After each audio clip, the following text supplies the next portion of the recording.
Good morning or afternoon, class.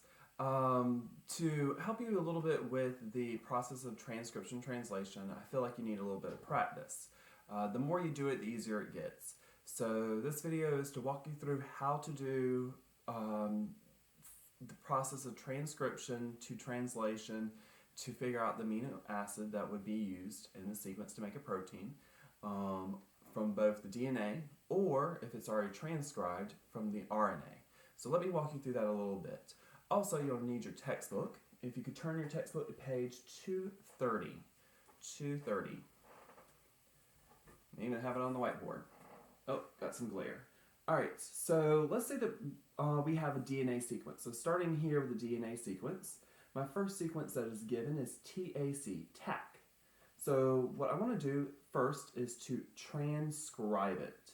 We have DNA, and in the actual cells, this DNA would be stuck in the nucleus where it's stored and protected. And what we want to do is we want to ultimately get to a protein made from the DNA code.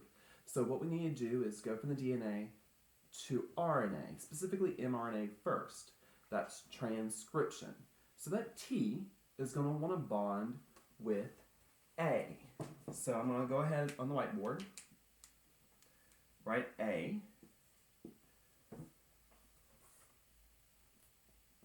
That's the first letter transcribed. A wants to bond with T, but we're doing mRNA. RNA doesn't use thymine, doesn't use T. So every time we need T, we will substitute it with the letter U, uracil. That's the one exception of the rule. A's and T's bond together, G's and C's bond together, but when we are doing RNA, every T becomes a U. So that A to U. Next letter is C. C as in cat, and that's going to want to bond to G, guanine. Cytosine to guanine. So our first codon is AUG. With this, what we're going to want to do is plug it into our codon chart. On page 230 of your textbook, there's a codon chart. And what you can do, sorry, the cat just jumped on the table. On the codon chart, so the very first letter is A. So you go down the left column, find the A. It's actually the third one down in green. Then it's anything on that whole row. Any of those could be the first letter A. The second letter was U.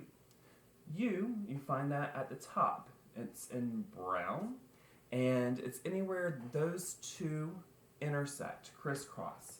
So we have some choices between where the A and the U crisscross. It could be leucine, or it could be the start codon methionine. I'm probably mispronouncing that. These are amino acids. The third letter is G on the far right in purple. Within that same column the A was in, or the row, you find the G and you pull that over, AUG, and that gives us the start codon, which is MET, or methionine. Can't pronounce it, sorry. So that's our product from this process.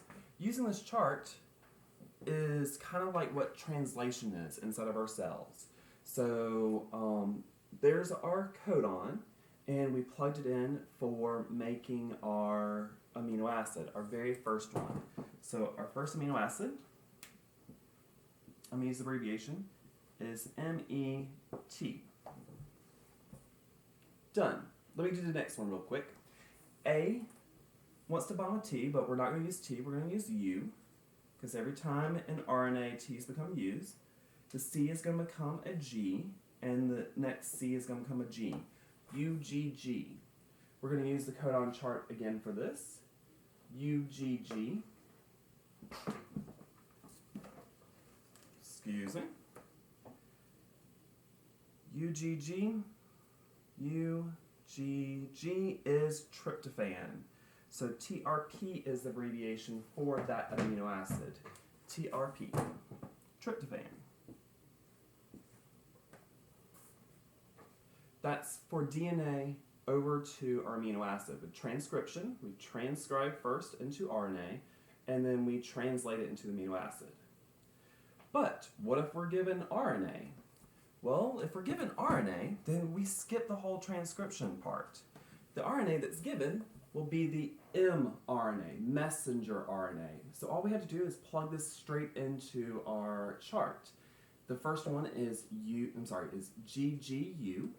GGU, if we look at the codon chart, GGU,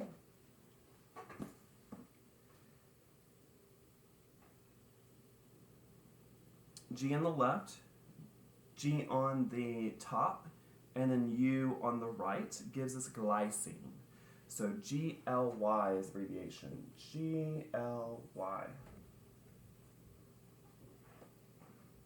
The next one was UAG. That is the codon.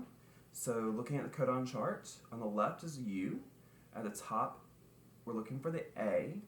And then we're looking on the right for the G. UAG. And that is actually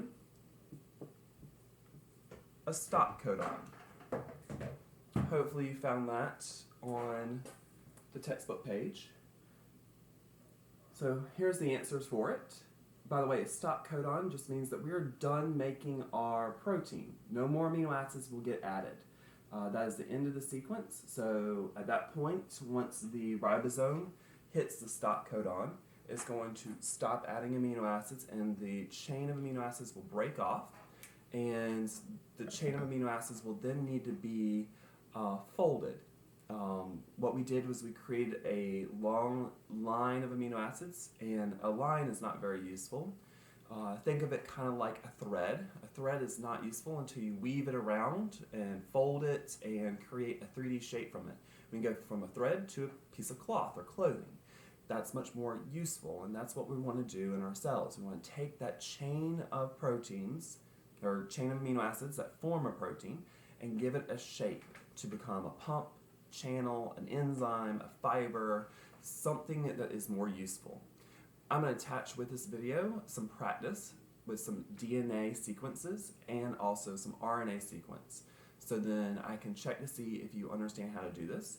You're going to want to use page 230 in your textbook for the codon chart to help you figure out which amino acid will go along with the code. Good luck!